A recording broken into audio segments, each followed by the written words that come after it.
Hi friends, welcome back to my channel. ನಾನು ನೋಡ್ರಿ ಇವತ್ತು ಸಂಡೇ ಸ್ಪೆಷಲ್ ಆದಂಥ ಸ್ಪೈಸಿ ಮಟನ್ ಕರಿನ ಹೇಗೆ ಮಾಡೋದಂತ ತೋರಿಸ್ತಾ ಇದ್ದೀನಿ ನೋಡ್ರಿ. ಮಟನ್ ಸಾರು ತುಂಬ ಚೆನ್ನಾಗಿ ಬರುತ್ತೆ. ಈ ಥರ ಒಂದ್ಸರಿ ಟ್ರೈ ಮಾಡಿ ನೋಡ್ರಿ. ಈ ರೆಸಿಪಿ ನಿಮಗೆ ಇಷ್ಟ ಅನಿಸಿದರೆ ನಮ್ಮ ಚಾನಲ್ಗೆ ಸಬ್ಸ್ಕ್ರೈಬ್ ಮಾಡ್ಕೊಳ್ರಿ, ಬೆಲ್ ಐಕನನ್ನು ಪ್ರೆಸ್ ಮಾಡಿ ವಿಡಿಯೋನ ಸ್ಕಿಪ್ ಮಾಡ್ತೀನಿ ನೋಡಿ.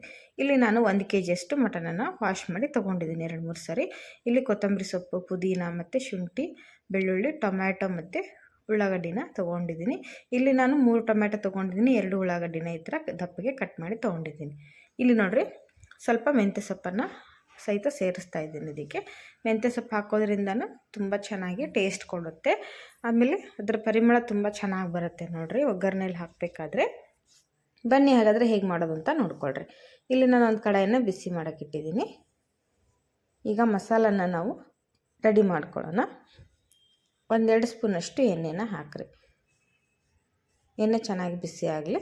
ಈಗ ಇದಕ್ಕೆ ಡ್ರೈ ಮಸಾಲನ ಹಾಕ್ತಾಯಿದ್ದೀನಿ ನೋಡ್ರಿ. 1 ಸ್ಪೂನಷ್ಟು ಶಾಜೀರ, 1 ಇಂಚಷ್ಟು ಚಕ್ಕೆ, 4-5 ಲವಂಗ, ಕಾಳು ಮೆಣಸು ಮತ್ತು ಸ್ಟಾರ್ ಹೂವನ್ನು ಹಾಕ್ತಾಯಿದ್ದೀನಿ. ಫಸ್ಟ್ ಡ್ರೈ ಮಸಾಲನ ನಾವಿಲ್ಲಿ ಫ್ರೈ ಮಾಡ್ಕೊಳ್ಳೋಣ. ಈ ಥರ ಮಸಾಲ ಫ್ರೈ ಮಾಡಿ ಹಾಕೋದ್ರಿಂದ ಮಟನ್ ಸಾರು ತುಂಬ ಚೆನ್ನಾಗಿ ಬರುತ್ತೆ. ಟೇಸ್ಟ್ ಅಂತೂ ಸೂಪರಾಗಿರುತ್ತೆ. 1 ಏಲಕ್ಕಿನೂ ಸಹಿತ ಸೇರಿಸ್ತಾ ಇದ್ದೀನಿ ನೋಡ್ರಿ. ಈಗ ನಾವಿಲ್ಲಿ ಕಟ್ ಮಾಡಿ ತೊಗೊಂಡಂಥ ಟೊಮ್ಯಾಟೊ, ಉಳ್ಳಾಗಡ್ಡಿ ಮತ್ತು ಬೆಳ್ಳುಳ್ಳಿ, ಶುಂಠಿನ ಇದನ್ನು ಸಹಿತ ಅದರಲ್ಲಿ ಒಗ್ಗರಣೆಯಲ್ಲಿ ಹಾಕಿ ಚೆನ್ನಾಗಿ ಇದನ್ನು ಫ್ರೈ ಮಾಡ್ಕೊಳ್ಳೋಣ. ಹೀಗೆ ಫ್ರೈ ಮಾಡಿ ಹಾಕೋದ್ರಿಂದ, ಉಳ್ಳಾಗಡ್ಡಿ ಟೊಮ್ಯಾಟೊ ಎಲ್ಲ ಮಸಾಲನ ಫ್ರೈ ಮಾಡಿ ಹಾಕೋದ್ರಿಂದ ಸಾರು ತುಂಬ ರುಚಿಯಾಗಿ ಬರುತ್ತೆ. ಆಮೇಲೆ ಅಸಿಡಿಟಿ ಆಗೋದು ಕಡಿಮೆ ಆಗುತ್ತೆ ನೋಡಿ. ಈಗ ಇದನ್ನು ಚೆನ್ನಾಗಿ ಫ್ರೈ ಮಾಡ್ಕೊಳ್ಳೋಣ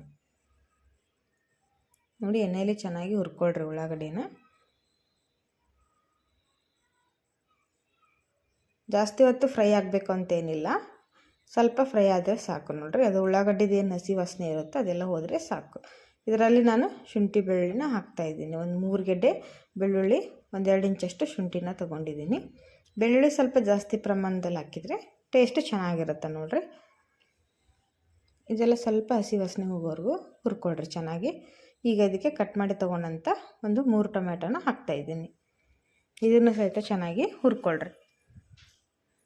ಟೊಮ್ಯಾಟೊ ಸ್ವಲ್ಪ ಸಾಫ್ಟ್ ಆಗಲಿ,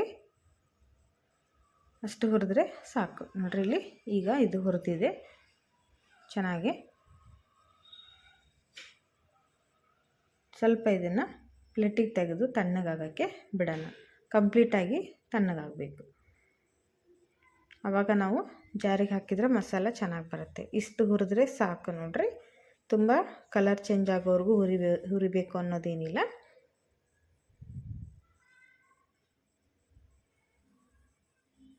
ಒಂದು 2 ನಿಮಿಷ ಇದನ್ನು ಲೋ ಫ್ಲೇಮ್ ಇಟ್ಕೊಂಡು ಹುರಿದ್ರೆ ತುಂಬ ಚೆನ್ನಾಗಿ ಬರುತ್ತೆ. ಈಗ ನೋಡಿರಿ ಹುರಿದಿದೆ. ಇದನ್ನು ಪ್ಲೇಟಿಗೆ ಹಾಕಿ ತೆಗೆದು ತಣ್ಣಗಾಗಕ್ಕೆ ಬಿಡೋಣ. ಕಂಪ್ಲೀಟಾಗಿ ಕೂಲ್ ಆಗಬೇಕು. ಈಗ ಇದಕ್ಕೇ ನಾನು ಪುದೀನ ಸೊಪ್ಪು ಮತ್ತು ಕೊತ್ತಂಬರಿ ಸೊಪ್ಪು ಎಲ್ಲದನ್ನು ಸೇರಿಸಿ ಸ್ವಲ್ಪ ಫ್ಲೇಮ್ ಆಫ್ ಮಾಡಿ ಸೇರಿಸ್ರಿ. ಅದ್ರ ಜೊತೆನೇ ಹುರಿಬೇಕಂತೇನಿಲ್ಲ.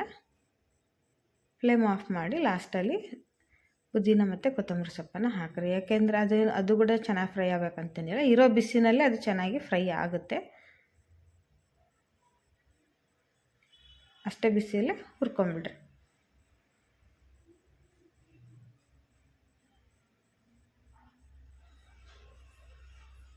ನೋಡಿ. ಈಗ ಇದು ಆಗಿದೆ, ಚೆನ್ನಾಗಿ ಹುರಿದಿದೆ. ಇದನ್ನು ಈಗ ಪ್ಲೇಟಿಗೆ ಹಾಕಿ ತೆಗೆದಿಡೋಣ ನೋಡಿ. ಇಲ್ಲಿ ನಾನು ಪ್ಲೇಟಿಗೆ ಹಾಕಿ ತೆಗೆದಿಟ್ಟಿದ್ದೆ, ಕಂಪ್ಲೀಟಾಗಿ ತಣ್ಣಗಾಗಿದೆ. ಈಗ ಇದಕ್ಕೆ ಒಂದು ಅರ್ಧ ಬಟ್ಲಷ್ಟು ಒಣ ಕೊಬ್ಬರಿ ತುರಿನ ಹಾಕ್ತಾಯಿದ್ದೀನಿ ನಾನು. ತೆಂಗಿನಕಾಯಿ ತುರಿ ಒಣ ಕೊಬ್ಬರಿದು ಹಾಕ್ತಾಯಿದ್ದೀನಿ. ನೀವು ಹಸಿ ತೆಂಗಿನಕಾಯಿನಾದರೂ ಬಳಸ್ಬೋದು. ನಾನಿಲ್ಲಿ ಒಣ ಕೊಬ್ಬರಿ ಹಾಕಿ ಮಾಡ್ತಾಯಿದ್ದೀನಿ. ಟೇಸ್ಟು ತುಂಬ ಚೆನ್ನಾಗಿರುತ್ತೆ ನೋಡಿರಿ. ನೀವಿದ್ದರೆ ಹಾಕ್ರಿ, ಇಲ್ಲಾಂದರೆ ಹಸಿ ತೆಂಗಿನಕಾಯಿನೂ ಬಳಸ್ಬೋದು. ಈಗ ನಾನಿಲ್ಲಿ ಫ್ರೈ ಮಾಡ್ಕೊಂಡಂಥ ಪುದೀನ, ಕೊತ್ತಂಬರಿ, ಉಳ್ಳಾಗಡ್ಡಿ, ಟೊಮ್ಯಾಟೊ, ಹಸಿ ಶುಂಠಿ, ಬೆಳ್ಳುಳ್ಳಿ ಮತ್ತು ಡ್ರೈ ಮಸಾಲ ಹಾಕಿದ್ನೆಲ್ಲ ಎಲ್ಲದನ್ನು ಸೇರಿಸಿ ಇವಾಗ ನೈಸಾಗಿ ಗ್ರೈಂಡ್ ಮಾಡ್ಕೊಂಬರ್ತೀನಿ. ಈಗ ಇಲ್ಲಿ ಮಟನ್ ಮಾಡೋದಕ್ಕೆ ಕುಕ್ಕರನ್ನು ಬಿಸಿ ಮಾಡೋಕ್ಕಿಟ್ಟಿದ್ದೀವಿ. ಈಗ 3 ಟೇಬಲ್ ಸ್ಪೂನ್ನಷ್ಟು ಎಣ್ಣೆನ ಹಾಕ್ರಿ.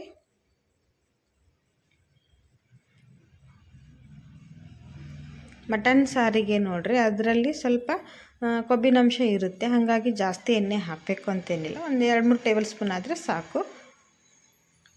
ನೀವು ಮಟನಿಗೆ ಜಾಸ್ತಿ ಎಣ್ಣೆ ಹಾಕಿಬಿಟ್ರೆ ಅದು ಎಣ್ಣಿನಂಶ ಬಿಡುತ್ತೆ, ಮತ್ತು ಇದು ಸೇರಿದ್ರೆ ತುಂಬ ಎಣ್ಣೆ ಆಗಿಬಿಡುತ್ತೆ. ಸ್ವಲ್ಪ ನೋಡಿ ಹಾಕ್ಕೊಳ್ರಿ.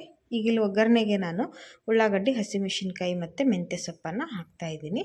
ಒಗ್ಗರಣೆಗೆ ಬೇರೆ ಸಪ್ರೇಟ್ ಉಳ್ಳಾಗಡ್ಡಿನ ಹೆಚ್ಚಿ ತೊಗೊಳ್ರಿ. ಈ ಥರ ಉದ್ದಿಗೆ ಕಟ್ ಮಾಡಿ ಹಾಕಿರಿ, ಆವಾಗ ಒಗ್ಗರಣೆ ತುಂಬ ಚೆನ್ನಾಗಿ ಬರುತ್ತೆ. ಒಗ್ಗರಣೆಗೆ ಒಂದೆರಡು ಹಸಿಮೆಣಸಿನ್ಕಾಯಿ ಹಾಕಿರಿ. ಕಟ್ ಮಾಡಿ ತೊಗೊಂಡಂಥ ಮೆಂತ್ಯ ಸೊಪ್ಪನ್ನು ಸಹಿತ ಇದಕ್ಕೆ ಸೇರಿಸಿ ಹಾಕ್ತಾಯಿದ್ದೀನಿ ನಾನು. ಈಗ ನೋಡಿರಿ, ಸ್ವಲ್ಪ ಇದು ಕಲರ್ ಚೇಂಜ್ ಆಗೋವರೆಗೂ ಫ್ರೈ ಆಗಲಿ ಉಳ್ಳಾಗಡ್ಡಿ. ಇದಕ್ಕೆ ನಾನು ವಾಶ್ ಮಾಡಿ ತೊಗೊಂಬಂದಂಥ ಮಟನನ್ನು ಸೇರಿಸ್ತಾ ಇದ್ದೀನಿ. ಹಾಕಿ ಇವಾಗ ಒಗ್ಗರಣೆಯಲ್ಲಿ 1-2-3 ನಿಮಿಷ ಇದನ್ನು ಚೆನ್ನಾಗಿ ಫ್ರೈ ಮಾಡಬೇಕು.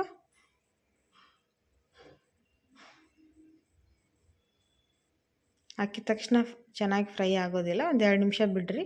ಆವಾಗ ನೋಡಿರಿ ಸರಿಯಾಗಿ ಮಿಕ್ಸ್ ಮಾಡ್ತಾ ಫ್ರೈ ಮಾಡಿಕೊಡ್ರಿ. ನೋಡಿರಿ ಇಲ್ಲಿ ಮಟನ್ ಕಲರ್ ಕೂಡ ಚೇಂಜ್ ಆಗುತ್ತೆ, ಆಗೋವರೆಗೂ ಚೆನ್ನಾಗಿ ಫ್ರೈ ಮಾಡಿಕೊಡ್ರಿ. ಇದಕ್ಕೆ 1 ಟೀ ಸ್ಪೂನಷ್ಟು ಅರಿಶಿನ ಪುಡಿನ ಹಾಕ್ತಾಯಿದ್ದೆ ನಾನು. ಆಮೇಲೆ ರುಚಿಗೆ ತಕ್ಕಷ್ಟು ಉಪ್ಪನ್ನು ಹಾಕಿರಿ. ಹಾಕಿ ಇದನ್ನು ಚೆನ್ನಾಗಿ ಮಿಕ್ಸ್ ಮಾಡಿಕೊಡ್ರಿ. ಮತ್ತೆ ಒಂದು ಸರಿ ಉಪ್ಪು ಮತ್ತು ಅರಿಶಿನ ಪುಡಿ ಮಟನ್ನಲ್ಲಿ ಚೆನ್ನಾಗಿ ಮಿಕ್ಸ್ ಆಗಬೇಕು.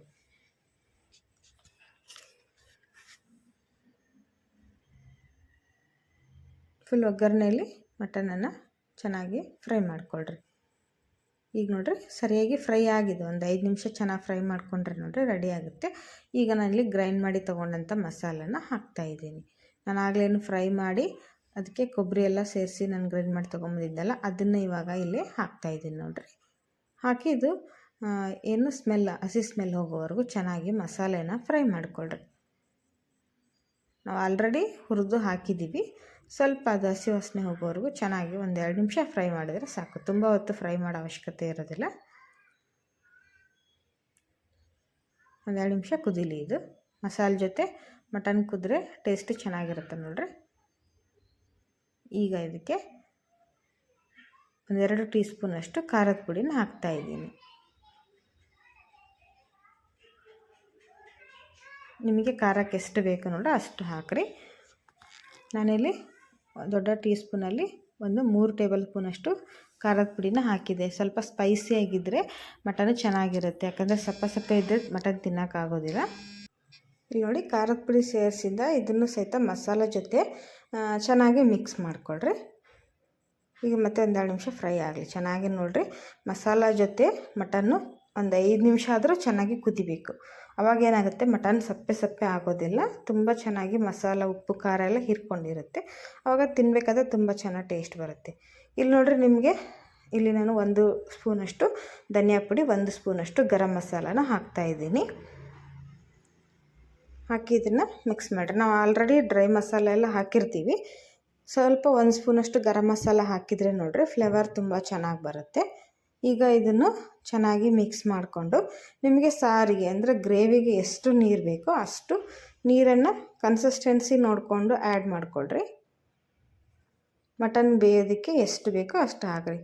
ಹಾಕಿ 1-5 ವಿಸಿಲ್ ಹಾಕ್ಸಿದ್ರೆ ನೋಡಿರಿ ಮಟನ್ನು ರೆಡಿ ಆಯಿತು. ನೋಡಿ ಫ್ರೆಂಡ್ಸ್, ಹಾಗಾದರೆ ಎಷ್ಟು ಚೆನ್ನಾಗಿ ಬಂದಿದೆ ಅಂತೇಳಿ. ಸೂಪರ್ ಸಾಫ್ಟಾಗಿ ಬಂದಿದೆ, ತುಂಬ ರುಚಿಯಾಗಿದೆ. ಮುದ್ದೆ ಜೊತೆ, ಜೋಳದ ರೊಟ್ಟಿ ಜೊತೆ, ಚಪಾತಿ, ರೈಸ್ ಎಲ್ಲದಕ್ಕೂ ಬೆಸ್ಟ್ ಕಾಂಬಿನೇಷನ್. ಒಂದು ಸರಿ ಈ ಥರ ಟ್ರೈ ಮಾಡಿ ನೋಡಿರಿ. ನಿಮ್ಗೆ ಇಷ್ಟ ಆಗಿದೆ ಅಂದ್ಕೊತೀನಿ. ಇಷ್ಟ ಆದರೆ ಲೈಕ್ಸ್ ಮಾಡಿರಿ, ಶೇರ್ ಮಾಡಿರಿ, ಸಬ್ಸ್ಕ್ರೈಬ್ ಮಾಡಿರಿ. ಬಾಯ್.